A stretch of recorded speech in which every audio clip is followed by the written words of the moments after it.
दोस्तों, मैं प्रियांशा आप सबका डेफिनेटली पॉजिटिव के यूट्यूब चैनल पे स्वागत करती हूँ। आज हम डिस्कस करेंगे इम्पॉर्टेंट पॉपुलेशन और डेमोग्राफिक इंडिकेटर्स को, उनकी क्या बेसिक डेफिनेशन होती है। इन डेफिनेशंस में जनरली काफ़ी कन्फ्यूजन रहता है और यूपीएससी और आरएएस प्रीलिम्स और मेंस दोनों ही पॉइंट ऑफ व्यू से ये काफ़ी इंपॉर्टेंट है। तो लेट्स गेट स्टार्टेड। तो सबसे पहले हम इनकी डेफिनेशंस को देखेंगे और उनमें क्या बेसिक डिफरेंस होता है उसको भी देखेंगे, और यूपीएससी का एक पीवाईक्यू है लास्ट में, उसे भी डिस्कस करेंगे। तो सबसे पहले देखिए total fertility rate. Total fertility rate क्या होता है कि average number of live births a women would have by the end of a reproductive age, जो कि 15 टू 49 ईयर्स होती है, assuming current age specific fertility rates remain constant. ठीक है, इसका क्या मतलब होता है कि एक जो विमन है वो कितने लाइव बर्ड्स अपने टोटल जो रिप्रोडक्टिव एज है उसमें कितने लाइव बर्ड्स वो देती है, वही टोटल फर्टिलिटी रेट कहलाती है। अब इसमें एक पॉइंट दिया हुआ है रिप्लेसमेंट लेवल। रिप्लेसमेंट लेवल यानी अगर आपको स्टेबल पॉपुलेशन चाहिए, यानी किसी भी कंट्री में अगर हमें स्टेबल पॉपुलेशन चाहिए, तो 2.1 की अगर रिप्लेसमेंट लेवल फर्टिलिटी रेट रहती है तो क्या रहता है कि जो उस कंट्री की या कोई भी उस एरिया की पॉपुलेशन है वो कांस्टेंट रहती है, मतलब वो स्टेबल रहती है। अब फॉर एग्जांपल मैं डेवलप्ड कंट्रीज़ की बात करूँ, जैसे कि यूएस हो गया या कोई यूरोपियन कंट्रीज़ हो गई, है ना, या फिर एशिया की बात करें तो जापान हो गया या चाइना हो गई। तो ये जो कंट्रीज़ हैं इनकी अगर हम बात करें तो फर्टिलिटी रेट है वो रिप्लेसमेंट लेवल से कम है, जनरली 1.7 1.6 है, इसके अराउंड ही रहती है। ठीक है, पर जैसे अगर हम यूएस की बात करें वहां पे क्या रहता है कि माइग्रेशन होता है, तो जो इमिग्रेशन मतलब इमिग्रेंट्स का जो पॉपुलेशन है वो काफ़ी ज़्यादा रहती है, तो इस हिसाब से वहाँ की पॉपुलेशन लगभग स्टेबल रहती है। पर कुछ कंट्रीज़ है वहाँ पे जो रिप्लेसमेंट लेवल से जब फर्टिलिटी रेट डिक्रीज हो जाती है तो क्या होता है वहाँ पे मतलब एजिंग पॉपुलेशन की प्रॉब्लम होती है। जैसे आप अगर जापान या चाइना की बात करें तो वहाँ पे जो मीडियन एज है पॉपुलेशन की वो इंक्रीज हो रही है। जबकि मैं इंडिया की बात करूँ तो आज की डेट में इंडिया की जो जो रिप्लेसमेंट लेवल जो फर्टिलिटी रेट है वो 2.0 है, मतलब टोटल फर्टिलिटी रेट इतनी है। तो इस वजह से आज के टाइम पे इंडिया जो है उसको काफ़ी डेमोग्राफिक एडवांटेज है। ओके, अब क्रूड बर्थ रेट की बात करें तो वो क्या होता है, the number of live birds पर 1000 people in a population in a year. एक साल में जो कितने मतलब लाइव बर्ड्स कितने हो रहे हैं 1000 पीपल पे। ठीक है, इसको आप इस फॉर्मूले से भी देख सकते हैं, total live birds in a year, ये एक साल की बात हो रही है। जबकि टोटल फर्टिलिटी रेट में टोटल जो हर रिप्रोडक्टिव एज है विमेन की 15 टू 49 ईयर्स की जो एज है तब तक वो कितने बर्ड्स दे रही है। ओके, तो वो हो गई हमारी टोटल फर्टिलिटी रेट। अब क्रूड बर्थ रेट का भी आप कॉन्सेप्ट समझ के होंगे कि लाइव बर्थ कितने हो रहे हैं 1000 पीपल पे एक साल में। ओके, इसमें आप टाइम ध्यान रखना है, 1 ईयर की बात हो रही है। सिमिलरली क्रूड डेथ रेट क्या होती है, नंबर ऑफ डेथ्स पर 1000 people in a population in a year. एक साल में कितनी डेथ्स हो रही है, इसमें भी इन अ ईयर की बात हो रही है और इसमें भी इन अ ईयर। ओके, फिर नेक्स्ट जो इसमें कॉन्सेप्ट है वो नेचुरल ग्रोथ रेट का है, मतलब difference between crude birth rate and crude death rate. ये जो नॉर्मल जो डिफरेंस होता है ये नेचुरल ग्रोथ रेट को इंडिकेट करता है। इसमें हम जो इमिग्रेशन है या माइग्रेशन है उसको हम इग्नोर कर रहे हैं, उसको हम कंसीडर नहीं कर रहे हैं। हम नॉर्मली देख रहे हैं कि अगर बर्थ रेट जो क्रूड बर्थ रेट है उसमें से क्रूड डेथ रेट को अगर सब्ट्रैक्ट कर देंगे तो हमें क्या मिल जाएगा, नेचुरल ग्रोथ रेट।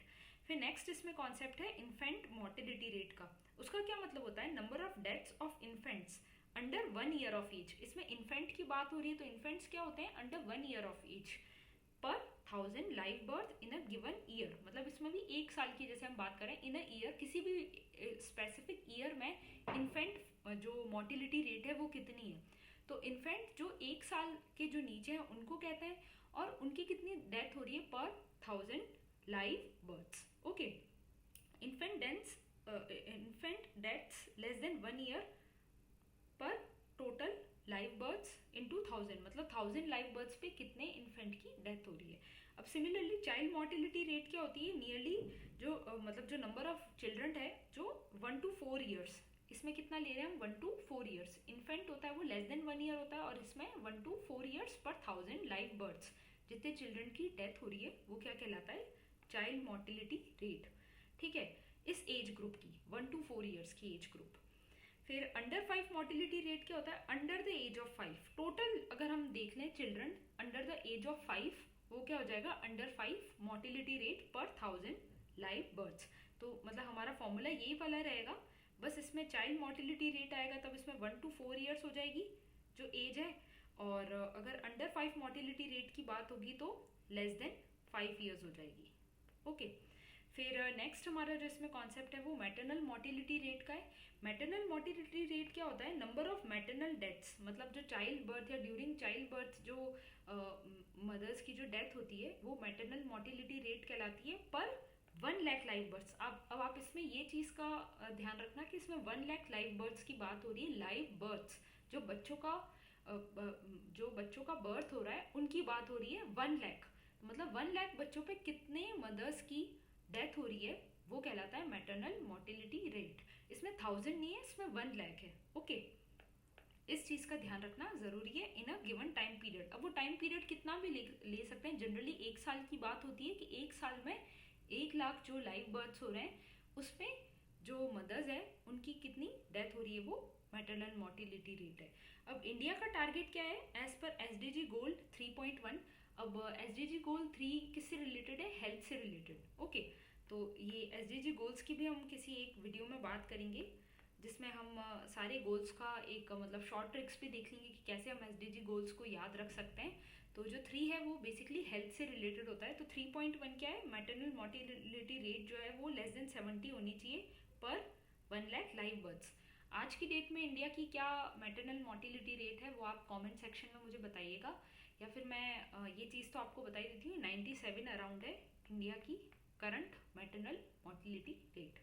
ओके, अब लाइफ एक्सपेक्टेंसी की बात करें तो वो क्या है, average number of years a new born is expected to live if current mortality rates continue. मतलब अगर करंट मोर्टिलिटी रेट कंटिन्यू है तो जो न्यू बॉर्न है कितने new born they will leave, मतलब कितने साल तक, अगर जैसे आज की जैसे कंडीशंस है, आज जो पोल्यूशन का लेवल है या आज के टाइम पे जो रिसोर्सेज हमें अवेलेबल है किसी भी स्पेसिफिक कंट्री की अगर हम बात करें तो वहाँ कितने रिसोर्सेज है किसी भी बच्चे के डेवलपमेंट के लिए, तो अगर ऐसी ही कंडीशन अगर कंटिन्यू रहती है तो वो जो बच्चा है वो कितने साल तक जीवित रहेगा, तो वो क्या होगी, लाइफ एक्सपेक्टेंसी। तो आज की डेट में अगर इंडिया की बात करें तो वो 67 अराउंड है। कुछ और भी इसमें वेरिएशन होता है तो मैं आपको जो हमारा डिस्क्रिप्शन होगा उसमें मेंशन कर दूंगी। तो ये क्या होती है, लाइफ एक्सपेक्टेंसी। तो ये आपको ध्यान रखना है कि अगर करंट मोर्टिलिटी रेट कंटिन्यू रहती है और करंट जो कंडीशंस है वो कंटिन्यू रहती है तो एक्सपेक्टेंसी जो कितना हमारा नंबर ऑफ ईयर्स है new born is expect to live वो क्या होता है, एक्सपेक्टेंसी, लाइफ एक्सपेक्टेंसी। ओके, फिर ग्रॉस रिप्रोडक्शन रेट क्या होता है, average number of daughters a women would have in her reproductive year. इसको ग्रॉस रिप्रोडक्शन रेट क्यों कहते हैं, क्योंकि जो टोटल फर्टिलिटी रेट है उसमें भी गर्ल्स को ही काउंट करते हैं, मतलब फीमेल को ही काउंट करते हैं ना, तो ग्रॉस रिप्रोडक्टिव जो रेट है उसमें भी फीमेल्स को ही, मतलब जो विमेन का बर्थ हो रहा है, गर्ल का बर्थ हो रहा है उसको काउंट करते हैं, क्योंकि वही क्या होती है इन फ्यूचर, मतलब जो पॉपुलेशन है उसको बढ़ाती है, मतलब एक स्टेबल पॉपुलेशन को मेंटेन रखती है फीमेल, वही बर्थ देती है इसीलिए। ओके, तो ग्रॉस रिप्रोडक्शन रेट में किसको हम कंसीडर करते हैं, number of daughters a women would have in her reproductive age. अब रिप्रोडक्टिव एज कितना हो गया हमारा, 15 to 49 ईयर्स। ओके, अब नेट रिप्रोडक्शन रेट क्या होता है, average number of daughters who survive to reproductive age. मतलब हो सकता है किसी भी विमेन है उनकी 2 डॉटर्स जैसे बॉर्न होती है, अब उसमें से कितनी डॉटर्स अपनी रिप्रोडक्टिव एज तक सरवाइव करती है, फिर वो कितने बर्थ्स देती है, तो वो क्या हो जाएगा, नेट रिप्रोडक्शन रेट हो जाएगा to a women during her life time. अगर 1 होता है तो पॉपुलेशन क्या होती है, रिप्लेसेस इटसेल्फ। अगर जैसे एक बर्थ दिया, नेट रिप्रोडक्शन रेट अगर 1 हुआ और अगर वो 1 सर्वाइव करती है तो वो क्या हो जाएगा, मतलब जो हमारा पॉपुलेशन है वो रिप्लेस हो जाएगी अपने आप ही। किसी फीमेल ने अगर एक विमेन को बर्थ दिया और वो विमेन अपनी रिप्रोडक्टिव एज में नेक्स्ट बर्थ भी देती है इन फ्यूचर, तो क्या हो जाएगा कि जो पॉपुलेशन है इट विल रिप्लेसेस इटसेल्फ और एक स्टेबल पॉपुलेशन हम अचीव कर पाएंगे। ओके, फिर डिपेंडेंसी रेशियो क्या होता है, the ratio of non working age population, मतलब 0 to 14 या फिर 60+, ये दोनों को ही ऐड करते हैं basically, population aged less than 15 and more than 60 to the working age population 15 to 59 years. Working age population क्या होती है? 15 टू 59 ईयर्स। तो वो हमारा क्या कहलाता है? Dependency ratio to population age 15 to 59 years, क्योंकि ये क्या होती है? हमारी वर्किंग एज पॉपुलेशन। तो इसको किससे मल्टीप्लाई करते हैं? इनटू 100, तो हमें डिपेंडेंसी रेशियो ऑब्टेन होता है। और वर्कफोर्स पार्टिसिपेशन रेट क्या होता है? कि percentage of working age people who are either working और सीकिंग वर्क। इसमें ये नहीं है कि जो आज की डेट में जो लेबर फोर्स का पार्टिसिपेट कर रहे हैं सिर्फ उनको ही इसमें शामिल नहीं कर रहे हैं, मतलब जो वर्क सीक कर रहे हैं उनको भी इसमें शामिल किया जाता है।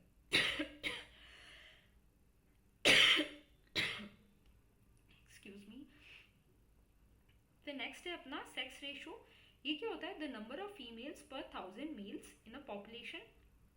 तो सेक्स रेशियो एट बर्थ क्या होता है? It focuses only on birth, मतलब बर्थ के टाइम में कितनी फीमेल्स है मेल्स के कंपैरेटिवली, तो वो हो जाएगा सेक्स रेशियो एट बर्थ। उसको हम चाइल्ड सेक्स रेशियो भी कहते हैं, ठीक है। और India sex ratio has been a focus under schemes like Beti Bachao Beti Padhao. मतलब आप देखोगे कि 2001 के कंपैरेटिवली जो हमारा 2011 है उसका जो सेक्स रेशियो है वो इम्प्रूव हुआ है ड्यू टू सच स्कीम्स, बेटी बचाओ बेटी पढ़ाओ। और इन फ्यूचर भी हम एक्सपेक्ट कर रहे हैं कि जो नेक्स्ट सेंसस होगा उसमें भी जो फीमेल का मतलब जो हमारा सेक्स रेशियो है वो इम्प्रूव ही होगा। ओके, फिर लास्ट ये समरी टेबल है, तो ये भी आप देख सकते हैं। फाइन। अब अगर हम यदि समरी टेबल को देखें तो हम ये जान सकते हैं कि कौन कौन सी बेसिकली हमने डेफिनेशंस को ऊपर डिस्कस किया, और लास्ट में हम एक यूपीएससी का क्वेश्चन है उसे भी देख लेते हैं कि जैसे for example total fertility rate है, उसमें हमने जो लाइफ टाइम फर्टिलिटी है उसके कॉन्सेप्ट को डिस्कस किया कि कितने लाइव बर्थ्स होते हैं जो फीमेल की जो फर्टाइल जो एज रहती है ना, मतलब जो विमेन की रहती है 15 टू 49 ईयर्स, उसमें कितने एवरेज चिल्ड्रन का बर्थ होता है वो हमारा हो जाता है टोटल फर्टिलिटी रेट। और क्रूड बर्थ रेट और क्रूड डेथ रेट को भी हमने देखा कि पर 1000 पॉपुलेशन की इसमें बात होती है इन अ ईयर। ओके, फिर अगर हम नेट ग्रोथ रेट की बात करें तो वो होता है परसेंटेज और पर 1000, मतलब बेसिकली ये क्रूड बर्थ रेट और क्रूड डेथ रेट का डिफरेंस होता है जिसमें हम माइग्रेशन को इग्नोर करते हैं। फिर इन्फेंट मोटिलिटी रेट और अंडर 5 मोटिलिटी रेट की भी हमने बात की है ना, उसमें पर 1000 के ऊपर कितने मतलब जो इन्फेंट होता है वो less than 1 year. Child motility rate में हमने देखा था 1 to 4 ईयर, और अंडर 5 मोटिलिटी रेट में हमने लेस देन 5 ईयर्स जो है जो चिल्ड्रन की मोटिलिटी रेट रहती है per 1000 live births in a year, या जो भी हम पर्टिकुलर टाइम पीरियड लेते हैं उसमें, जो कि जनरली 1 साल का रहता है। और मैटरनल मोटिलिटी रेट में हमने देखा था कि कितनी फीमेल्स की या कितनी जो मदर्स है उनकी डेथ हो जाती है पर 1 लाख लाइव बर्थ्स। ओके, इसमें क्या हम देखते हैं 1 लाख लाइव बर्थ्स को हमने लिया था। तो ये हो गया हमारा IMR, अंडर 5 मोटिलिटी रेट और मैटरनल मोटिलिटी रेट का कॉन्सेप्ट। फिर लाइफ एक्सपेक्टेंसी क्या होता है कि मतलब स्पेसिफिक अगर जो करंट जो है वही डेथ रेट या करंट मोटिलिटी रेट अगर कंटिन्यू रहती है तो एक जो स्पेसिफिक कोई पर्टिकुलर इंसान है वो कितनी लाइफ को मतलब अपनी कितनी ईयर्स एवरेज लाइफ स्पैन है वो कितना होगा, वो बेसिकली इंडिकेट करता है लाइफ एक्सपेक्टेंसी। फिर ग्रॉस रिप्रोडक्टिव रेट को हमने देखा और नेट रिप्रोडक्टिव रेट को भी देखा, जिसमें डॉटर्स और विमेन उनका जो मतलब कितना रिप्रोडक्टिव पोटेंशियल है वो चीज़ ये इंडिकेट करता है। फिर डिपेंडेंसी रेशियो हमने देखा कि less than 15 years plus less than 60 plus मोर देन 60 ईयर्स है, वो जो वर्किंग एज पॉपुलेशन है मतलब 15 टू 59 ईयर्स उस पर जो डिपेंडेंट होते हैं वो बेसिकली डिपेंडेंसी रेशियो कहलाता है। मतलब जो वर्क फोर्स पे जो बर्डन है, काइंड ऑफ बर्डन हम कह सकते हैं एज पर द डेफिनेशन। फिर वर्किंग पॉपुलेशन रेट की भी हमने डेफिनेशन देखा कि जो वर्क या तो ऑलरेडी पॉपुलेशन वर्किंग पॉपुलेशन का हिस्सा है जैसे 15 प्लस एज है, या फिर जो मतलब जिनकी 15 प्लस एज है 15 टू 59 ईयर्स की एज है जो या तो वर्क पॉपुलेशन का हिस्सा है, या फिर समवन इज सीकिंग वर्क, जो वर्क चाहते हैं करना, वो क्या होते हैं वर्किंग पॉपुलेशन रेट का हिस्सा।